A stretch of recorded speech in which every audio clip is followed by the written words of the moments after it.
Hello friends, how are you doing? And welcome to my channel. And in this video today I'm going to show you how to find the password of any Wi-Fi network.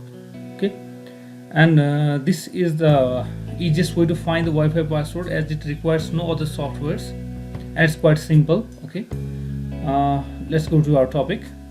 Here you can see as I turn on the Wi-Fi on my laptop and it gets connected to this network frozen twilight double link.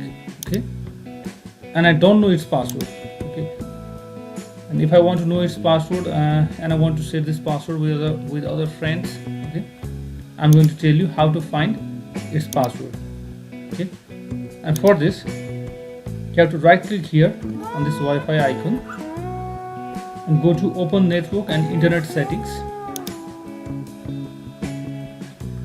and there go to change adapter options. Okay, and we have to double click on this Wi-Fi, and here we have Wi-Fi status, but we need to go to this wireless properties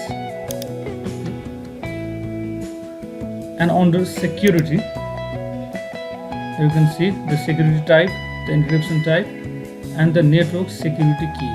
Okay. This network security key is the Wi-Fi password. Actually, this is the Wi-Fi password. And as I tick on this show characters, the characters that you can see here right now is the Wi-Fi password. This is the Wi-Fi password of the current network, and which is 9n at word link. Okay. This is the Wi-Fi password. So in this way we can find the Wi-Fi password of any wireless network which is connected to our system, and this is quite easy also. Okay, and friends, this was for today. So I hope you like this video, and I request all of you to please like and share this video and subscribe my channel and press the bell icon for the notifications of my latest updates. Thanks for watching. Bye bye.